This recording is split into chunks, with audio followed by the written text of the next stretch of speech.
E aí, meus gospels do coração, tudo bem com vocês? Hoje nós iremos falar da era amada / odiada por muitos fãs. Isso porque ela traz diversas polêmicas e questionamentos. Então pode entrar, Era Femme Fatale.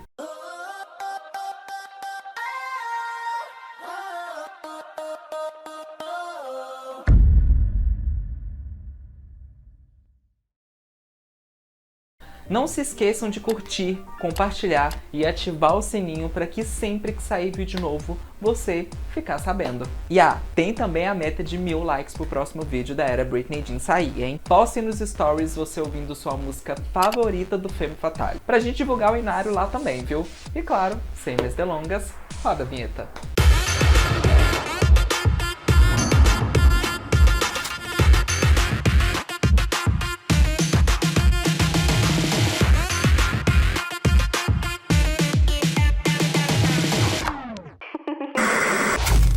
Bom, antes desse vídeo começar, é importante dizer que no top 3 de eras mais difíceis de se falar são a Blackout, no qual eu já fiz, a era Femme Fatale, no qual vou falar agora, e a Britney Jean. Isso porque nessas três nós vamos tocar em assuntos bastante delicados e que são meio que ignorados por muitos fãs por motivos de não querer lembrar esses episódios que eu já citei ou irei citar. Então eu espero que entendam que tudo dito nesses vídeos é meramente minha opinião e que de nenhuma forma é uma verdade absoluta. Nesse quadro eu tento manter a maior imparcialidade possível, pois eu não tô aqui, no caso, pra cagar regra e doutrinar ninguém. Porém, eu sempre vou prezar o compromisso de entregar tudo, mas tudo mesmo, sobre cada era da Britney. Eu tô falando isso porque eu tô aqui para mostrar tudo de bom e de ruim que aconteceu com ela e sua carreira durante os anos, pois o nosso conteúdo é informativo e se eu for dizer que a Britney ou a equipe só agiu certo ou errado na carreira dela, eu vou estar mentindo, né? Então, espero que todos entendam. Sem mais enrolações, vamos pro vídeo.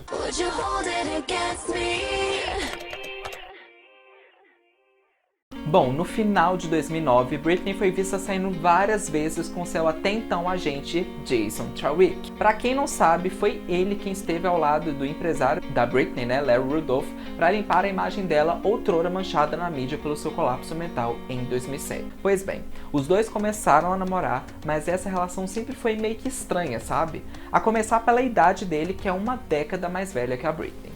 Bom, não que isso seja um problema, já que a Britney, por exemplo, namora o Sam. Porém, sempre pareceu que o Jason era mais um tutor dela que um namorado. Parece que ele foi colocado ali para literalmente cuidar da Britney. E isso não é só eu que falo não, viu? Muitos fãs também tiveram essa mesma percepção. Tanto é que na época surgiu diversos rumores de que os dois só começaram a namorar pois o pai da Britney fez um intermédio para que eles ficassem juntos. Mas por que isso é importante, Max? Bom, isso é importante pois foi com ele que Britney sofreu alguns ataques de estresse durante o período de 2010, fazendo com que muitos começassem a crer que ela teve o seu segundo breakdown público descoberto. Por que nós falamos público, gente? Isso é porque são os colapsos que são presenciados pelas pessoas de fora do convívio da Britney, como paparazzis, mídia e que o conhecimento chega até nós, no caso os fãs. Porém, ainda tem os diversos, e acredito ser a maioria, que são presenciados somente por pessoas próximas dela, pessoas que convivem com ela, como a família, os namorados, ou seja, só eles ficam sabendo dos acontecimentos e nós que estamos de fora, não. Esses que eu citei e citarei como em 2007 e 2010 são os que foram divulgados pela mídia pois foram públicos, mas de nenhuma forma podemos dizer que foram os únicos, Mas eu vou explicar isso melhor lá na frente. Então assim, gente, é como se 2007 estivesse ali de novo. Porém, vamos entender calmamente o porquê dessa teoria existir e porque muitos fãs não sabem sobre ela. Em janeiro de 2010, Britney foi vista no Grammy Awards e estava lindíssima. Ali, tudo parecia estar em conformidade, Era como se nada estivesse fora do lugar, sabe? Então ninguém estava preocupado que Britney tivesse uma recaída, certo? Errado. Bom, uma coisa que eu não disse pra vocês é que desde 2008 ela vem tentando recuperar sua tutela. Pra quem não sabe, em 2007 o pai dela deteve os direitos de tutela sobre ela para que ela recuperasse sua sanidade mental. Porém, alguns meses depois e com a Britney boa de novo, ela tentou recuperar, porém a corte não autorizou. E isso se perdura até hoje, viu? E daqui a pouco vamos tentar entender o porquê disso. Bom, depois desse Grammy as coisas começaram a ficar um pouco estranhas. Isso porque Britney foi fotografada algumas vezes meio que chorando ao lado de Jason e ninguém entendia muito bem o porquê. Mas nessa época as pessoas meio que especulavam esses ataques de tristeza e etc. E ninguém tinha muita certeza do que estava acontecendo. Tanto é que quando ela era fotografada, na maioria das vezes, ela estava com essa cara aí, ó. Daí já tivemos o primeiro indício de que as coisas não iam muito bem. Porém, em abril, isso ficou bem óbvio quando Britney foi pega claramente chorando no carro dela, ao lado do Jason. Mas Max, é normal chorar, eu choro todo dia lembrando das contas vencidas. Sim, gente, é normal. Mas o que aconteceu depois não é muito não. Em maio, Britney foi comemorar o Dia das Mães na Disneylândia, ao lado de seus filhos e Jason, e até aí tudo bem. Eles fizeram check-in e foram pra suíte. À noite, um dos vizinhos de quarto relatou à mídia de que ela e Jason tinham brigado muito e que ela se trancou no banheiro da suíte. Foi aí que o hotel afirmou que ela ligou para a recepção solicitando tesouras lá no quarto dela. No dia seguinte, uma das camareiras afirmou que ao chegar no banheiro, tinha tanto cabelo dentro do vaso que até entupiu. Ou seja, Britney tinha cortado seu próprio cabelo dentro do hotel. Mas não era para parar a ponta dupla não, viu gente? Ela cortou mesmo. Tanto que dias depois saiu a foto dela indo fazer compras com o cabelo tão curto como a de quem faz um corte Chanel, sabe? Veja a foto dela um dia antes e um dia depois.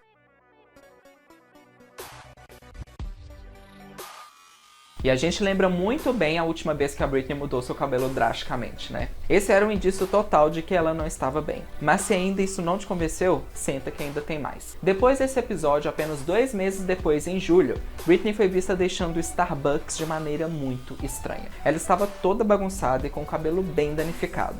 Mas o que mais chamou a atenção foi de como ela agiu. Ela deixou o local com a cabeça baixa, falando sozinha, e parecia estar completamente perdida. Britney, can I get a smile here? Go, go, go. Oh my God! You look beautiful, Britney. Don't do it like that, please. Come on, this is your exercise. Jogging, jogging. Britney, it's here. Não precisa nem da gente entender sobre colapso para saber que ela não estava muito bem, né, gente? Ela realmente não estava bem, na verdade, né? Daí vamos às teorias, né? A primeira delas é que Britney estava se sentindo muito presa por conta da tutela do pai dela e porque eles não devolviam a liberdade dela. Mas daí dá para entender a corte, né? Porque ela visivelmente não estava bem para recuperar a autonomia total de suas finanças. E a segunda é de que naquela época ela ainda não tinha conseguido a guarda total dos filhos dela, o que fez com que ela ficasse ainda mais, né, chateada com toda a situação e por ter que dividir eles com Kevin. Pode ser isso, Max? Pode ser isso. Pode não ser? Pode não ser. O que temos certeza é que ela não estava em um momento bom e estava passando por um colapso, né? A diferença é que não foi um que se estendeu por anos publicamente como o de 2007. O mais engraçado é que também rolou um boato de que a equipe da Britney pagou caro para que esses acontecimentos não chegassem aos fãs e na mídia.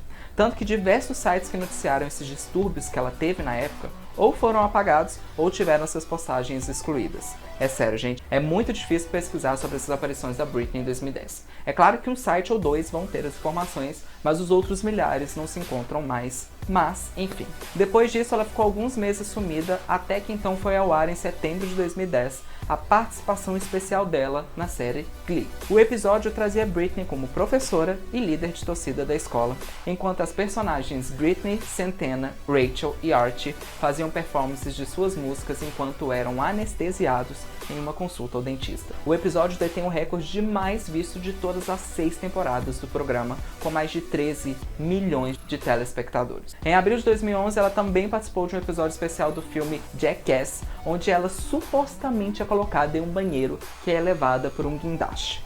Bom, mas isso não tira o fato de que ela não estava bem este ano, né? E por que eu abordei esse assunto do Breaking Down, gente? É porque a era Femme Fatale é dita como a mais sem vida pelos fãs. Ao decorrer dele, vocês vão entender o porquê. Várias teorias surgiram pelo motivo desta era não ter nada a ver com a Britney, e a mais forte é que por conta desse mini breakdown que ela teve, né, este ano, a equipe de médicos dela aumentou a dosagem dos remédios de depressão e bipolaridade que ela tomava, o que fez com que ela ficasse igual um zumbi mesmo. Parecia que ela sempre estava dopada e sem ânimo nenhum de fazer as coisas dela, né? E daí aconteceu o que aconteceu, vulgo Femme Fatale.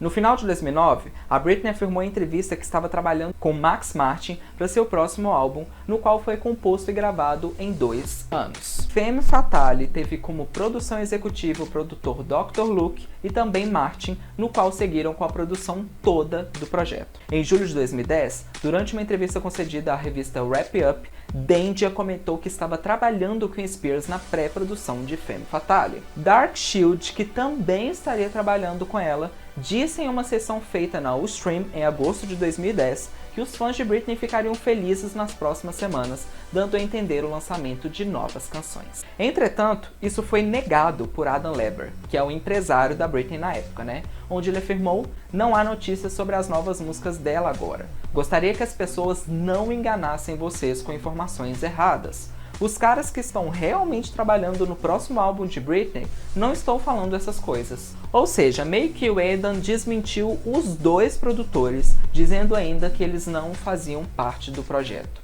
E foi isso que realmente aconteceu. Outro que também faria parte da produção, mas que foi descartado, foi o William Orbit, porém ele demonstrou total descontentamento. "Olhe, eu fui a um acampamento de composições em Teresa. Foi uma época adorável. As palavras saíram, hipóteses foram feitas. Dr. Luke é o produtor executivo e ele tranca cadeados para quem ele quiser. E você me pergunta, o que Britney tem a ver com isso? Eu também não sei, e isso me mata." Só para entenderem, galera, o CD teria diversos produtores conhecidos e que já trabalharam com a Britney, mas o Dr. Luke foi lá e vetou praticamente todo mundo, mantendo só quem ele realmente gostava no projeto. Era pro CD seguir uma aura totalmente diferente, algo que até sucedesse o Blackout. Mas sabe quem não queria isso? Sim, a própria Britney. Em entrevistas sobre o CD, ela sempre disse que queria algo totalmente diferente do que estava tocando naquela época e que não queria de forma alguma que o CD soasse como seu trabalho anterior, que no caso era o Circus. Então acho que o Luke meio que teve que fazer o trabalho sujo, sabe? Na minha opinião, tirando o Martin, Britney queria uma equipe totalmente nova, pois queria se reinventar na música pop novamente, Em fevereiro de 2011, Britney atacou de novo. Isso porque ela colaborou com will.i.am na música Big Fat Bass e descreveu a parceria como algo necessário nos dias de hoje. Mais tarde, ela revelou que era um grande fã de Black Eyed Peas e que, pasmem, queria trabalhar com Will no futuro. Daí a gente soube a merda que estava pronta, Ela também disse que descobriu Say B através de recomendações de um amigo e que sempre queria apresentar um artista novo em seus CDs. As duas gravaram a faixa Drop Dead Beautiful, presente na tracklist final do CD. O produtor britânico Fraser T. Smith trabalhou com Spears em 3 faixas do disco e prezou a ética do trabalho dela, comentando: "Ela fez café para todos nós no estúdio. Sua voz era forte e ela sempre estava focada em sua música. Eu nunca imaginaria uma experiência dessas." Harry The Bright, um dos compositores do álbum, diz que Trouble For Me foi uma das primeiras canções gravadas por ela no disco. Lembram da Maya Marie, que eu disse que ia aparecer e muito no Femme Fatale, no Britney Jean? Então, por que essa mulher é tão comentada e tão odiada e escondida pelos fãs da Britney? Pois bem, depois que o álbum foi lançado, cerca de 2 anos depois do lançamento para ser mais específico, o pai da cantora, Murray Langston, foi até suas redes sociais meio que tentar dizer que Britney era simplesmente uma farsa. "Minha filha canta por Britney Spears. A verdade é que a voz de Maya é idêntica à de Britney. Ela tem um talento especial. Talvez Britney não saiba de quem é a voz em seu álbum e talvez não se interesse em saber também.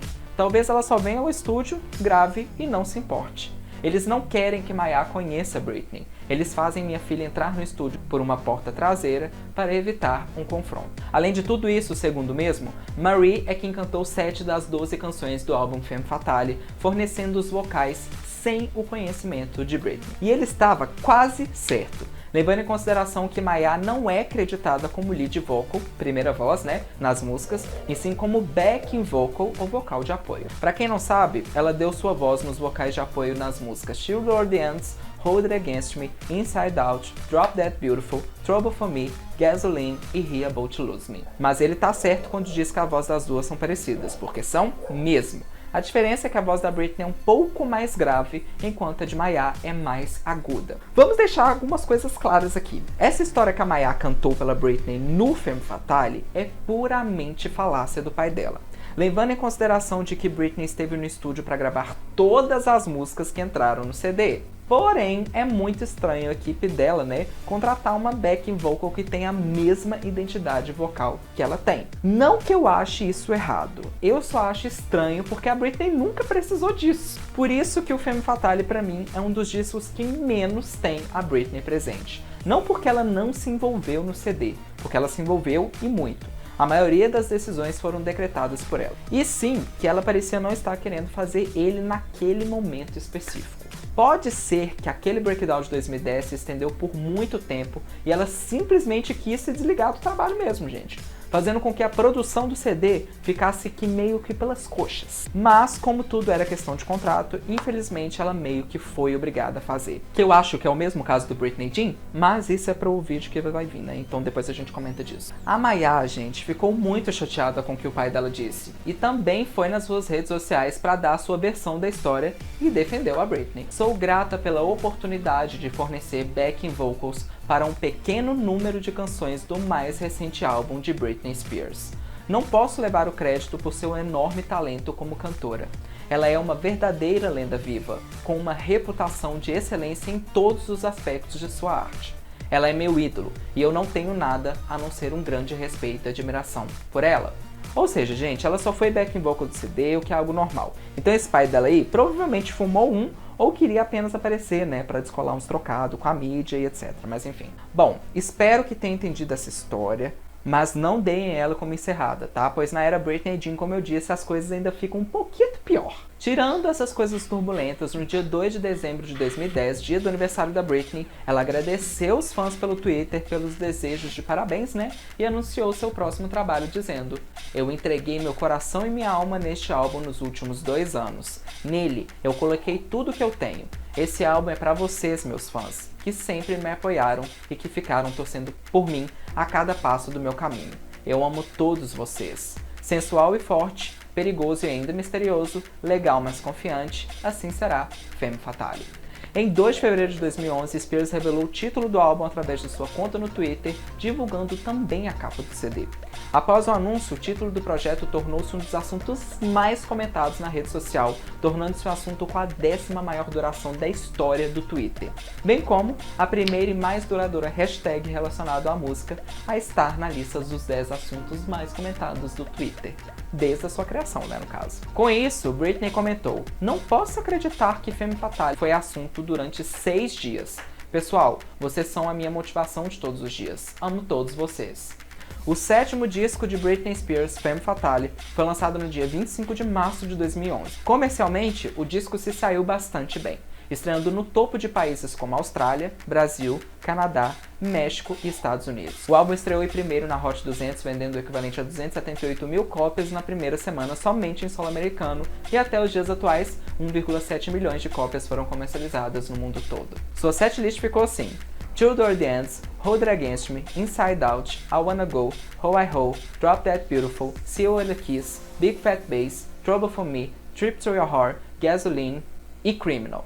As faixas bônus são Up and Down, He About To Lose Me, Selfish e Don't Keep Me Waiting, e também tem Scary, que é a versão, né, no caso, exclusiva lá do Japão, que por coincidência é a única música que a Britney compôs no CD. As unreleases ficam com as músicas Unbroken e Burn Up, que é um cover de Madonna. Na época, Britney disse que gravou cerca de 50 músicas pro disco, e até hoje a gente quer saber onde tá um hack pra vazar essas caralhas, né? A crítica do CD foi bastante boa. Ela teve nota verde no Metacritic, onde os críticos destacaram a inovação dela ao popularizar o dubstep de novo no pop. Pra quem não sabe, assim como no Blackout, Femme Fatale foi um divisor de águas no mundo pop.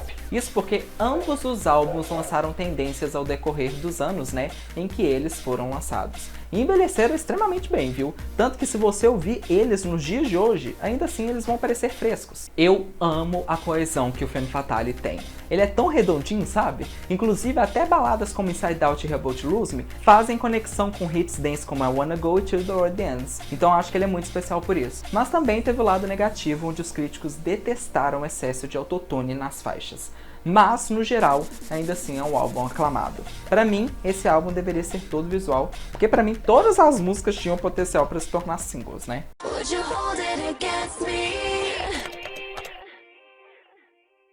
E por falar em singles, Hold It Against Me foi o primeiro single do disco, estreando em 11 de janeiro de 2011. A música estreou direto no topo da Hot 100, vendendo mais de 400 mil cópias somente na primeira semana, e cerca de 3,1 milhões foram vendidos no mundo todo até os dias atuais. Com isso, a Britney entrou na lista de artistas femininas com o maior número de debuts em primeiro no mundo. Uma curiosidade é que anteriormente a música teria sido escrita para a cantora Katy Perry, porém depois que Martin produziu ela, decidiram que seria melhor aproveitada pela Britney. O videoclipe da música estreou no dia 17 de fevereiro com direção de Jonas Åkerlund na MTV, depois de uma série de teasers que durou 2 semanas e mostrava que a Jive ainda sabia fazer marketing, né? Porque cada teaser que saía dava vontade de morrer de tanta ansiedade. No enredo, gente, a Britney aparece como um cometa no mundo e acha a fama na Terra, mas fica sobrecarregada com seu sucesso e se autodestrói.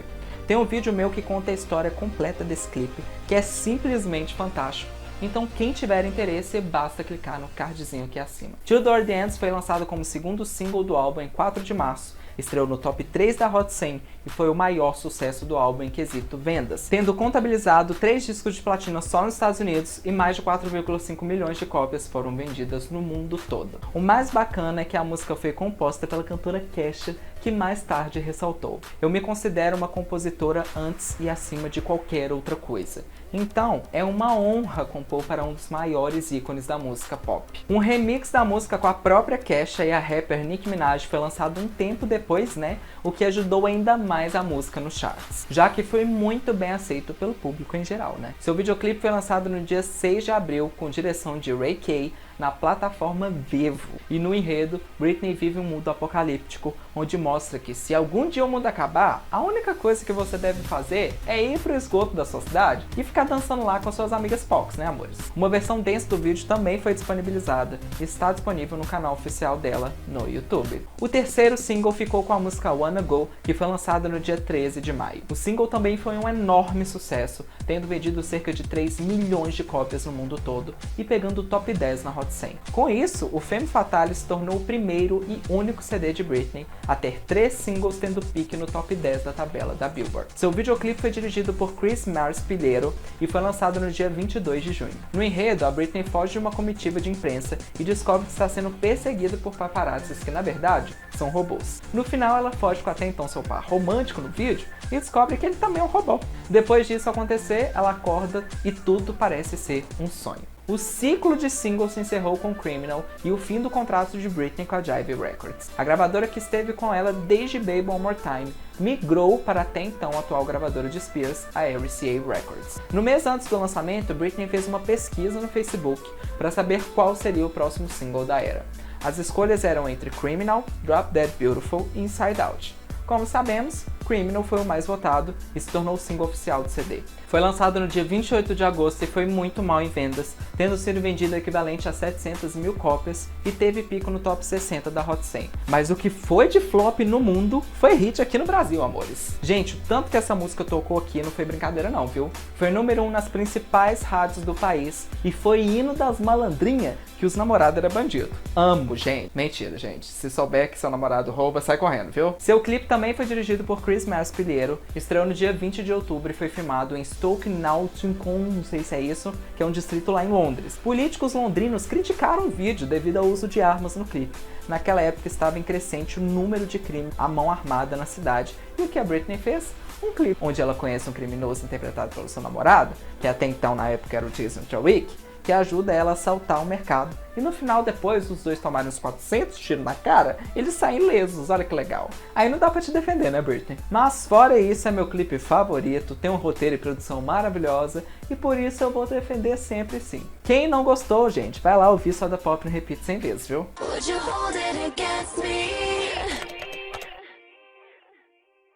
Então, lembram sobre eu dizer que a Femme Fatale era conhecida por ser a era em que a Britney estava mais desanimada? E isso se deu porque talvez ela estivesse tomando remédio bastante forte para controlar sua saúde mental? Então, um pouco depois do CD ser lançado, ela fez sua primeira performance televisionada no Good Morning America, e foi daí que apareceu o primeiro indício que tinha algo estranho. Ao fazer o anúncio de sua performance em um comercial transmitido pela emissora do programa, Britney estava completamente diferente. Voz estranha, rosto mais envelhecido e olhar totalmente morto. Good morning, America. I'm excited to tell you, on Tuesday morning, March 29th, I'll be performing for the first time ever in a special concert in San Francisco's historic Castro District on Good Morning America. And I promise you, it'll be a morning to remember.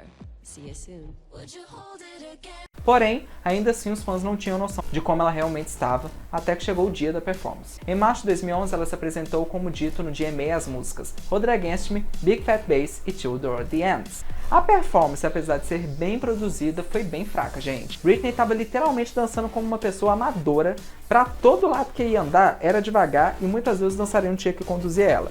Ou seja, foi um horror, né? Era algo completamente diferente das performances de Womanizer da era Circus, quando você podia ver o fogo no olhar dela. Senti que ela queria estar ali. Na Femme Fatale, na minha opinião, era apenas um corpo vazio. No mesmo dia, ela também se apresentou com a mesma performance no Jimmy Kimmel Live. E se me perguntar se eu acho que ela estava melhor lá do que no GMA, eu digo que melhorou uns 2%.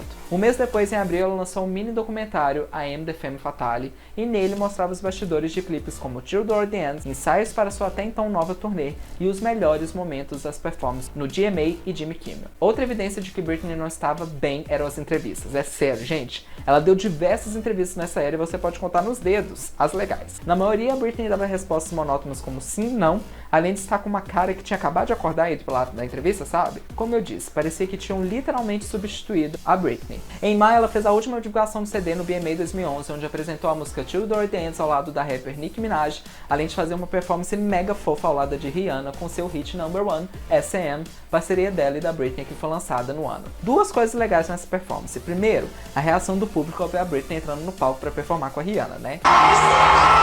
Who's that? Lady Gaga? Look at Lady Gaga!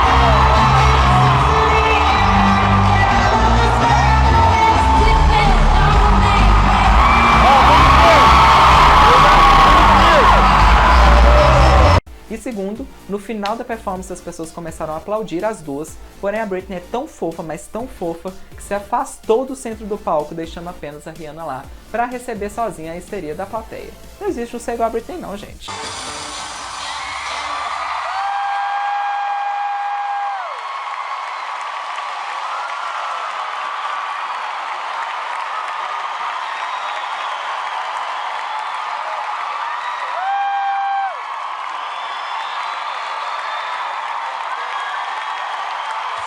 E por último, mas não menos importante, em junho, Britney saiu em estrada com sua turnê para divulgação do álbum, intitulado Femme Fatale Tour. A polêmica Femme Fatale Tour. A turnê é a oitava da carreira da Britney e a sétima em nível mundial. Ao longo de 79 shows, a tour passou por 4 continentes, vendeu 900 mil tickets e lucrou cerca de 86 milhões de dólares.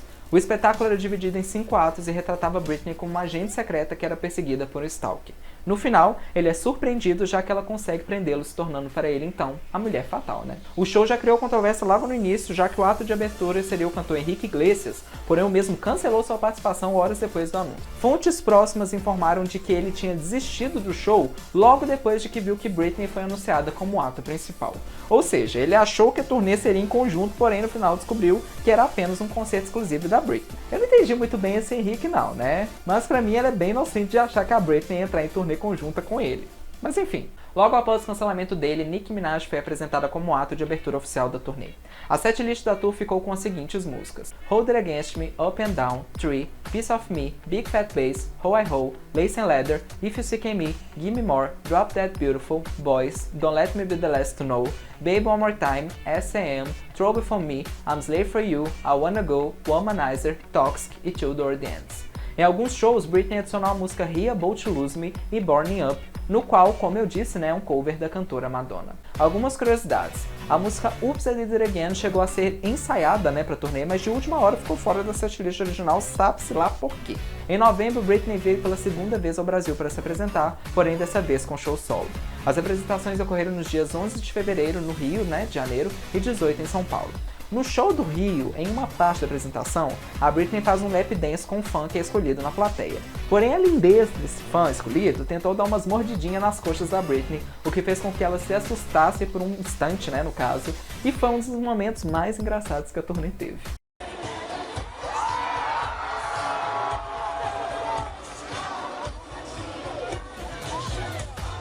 Eu não vou crucificar esse fã, não, porque ele fez o que muitos de nós queriam fazer, mas não tem coragem, Então, Inclusive, essa passagem no Brasil também foi muito legal, porque a galera do Pânico na TV, na época, foi fazer uma matéria na fila do show de São Paulo e ficou muito engraçado, gente. A neta da Madonna.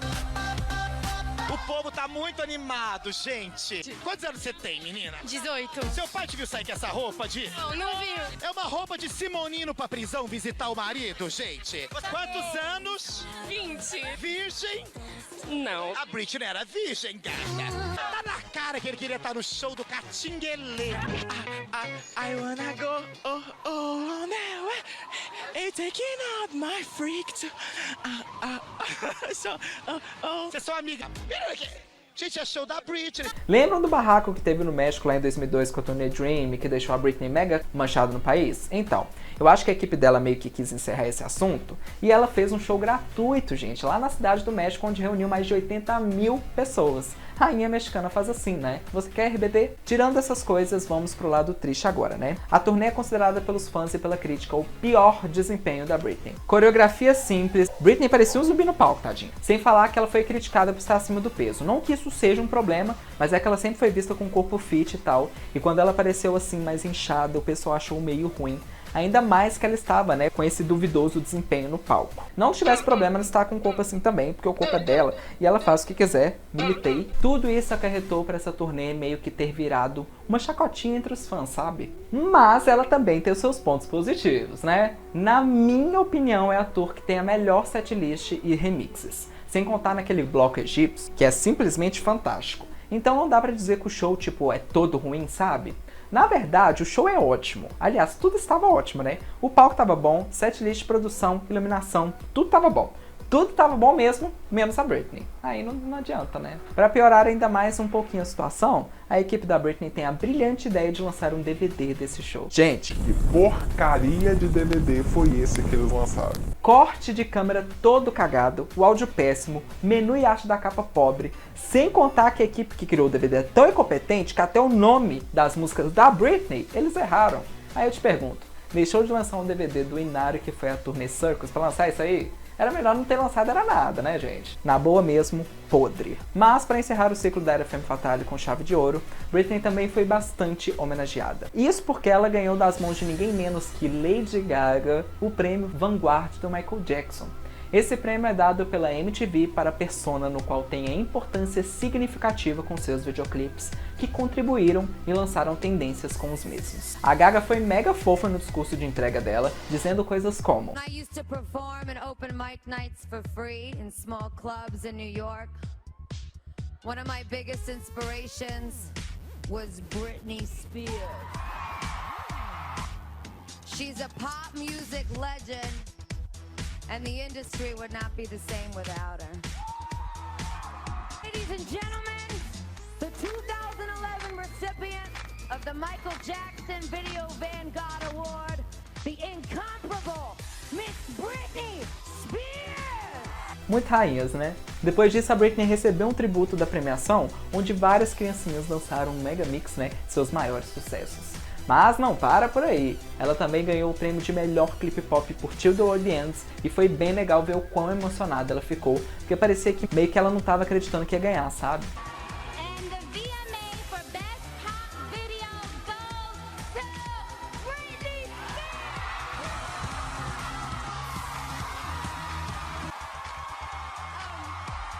First, I'd like to thank, sorry, I wasn't expecting this. First, I'd like to thank God for blessing me so much. Gente, eu assisti essa premiação ao vivo e o tanto que eu gritei nessa hora foi só a polícia batendo lá em casa porque o vizinho ficou irritado, viu? Eu chorei demais, Jesus. Ela também ganhou 2 prêmios físicos do Vevo Certified pelos vídeos I Wanna Go e Till the World Ends por terem ultrapassado a marca de 100 milhões de visualizações na plataforma. Estima-se que mais de 30 prêmios foram ganhos por ela nesta era. E para encerrar de vez, em fevereiro de 2012, Britney lançou com a Hasbro o Twister Dance, que é aquele jogo de tapete de dança que a Eliana lançou aqui no Brasil, sabe? A música tema era Till the World Ends e Britney gravou até um comercial. Rainha dos tapetes de dança também faz assim, meus amores.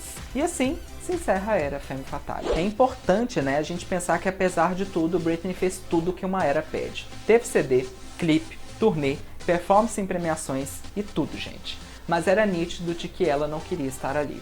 Na era Femme Fatale tivemos uma Britney parada, extremamente desconfortável e pior artisticamente até se comparado com a era Blackout, né? Onde ela estava em seu pior estado mental. Pra mim foi tudo feito por questão contratual e a gravadora não respeitou o tempo de descanso que ela merecia ter. Pois se pensarmos bem, depois do colapso em 2007, apenas com meses depois, ela já estava lançando outro CD, entrando em turnê, fazendo performance, clipe e depois de nem um ano se passou e ela já estava fazendo isso tudo de novo. Cadê o tempo que ela precisava para se recuperar? Não teve, gente. E por isso tivemos cenas como essas que aconteceram em 2010. E isso porque foi público, viu? Imagina as inúmeras que nem nós mesmos ficamos sabendo. Aí ela começa a cair em 2010 e o que a equipe fez?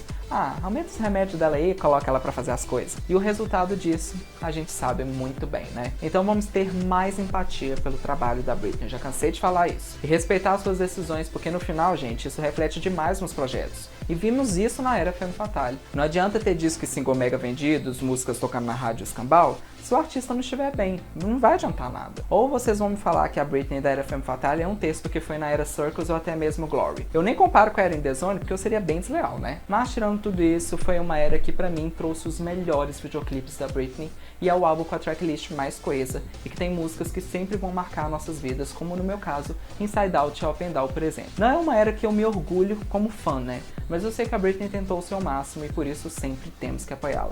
Mais uma vez eu digo aqui, que essa é só a minha opinião como fã, porque eu sei que tem muitos também que amam e tá tudo bem. Cada um tem sua forma de ver as coisas, então no final é só todo mundo abraçar e dançar até o mundo acabar, né? Espero que tenham gostado desse vídeo, nos vemos até o próximo, que é o da era Britney Jean. Britney, beijos no coração de vocês e... It's Britney, bitch. Tchau!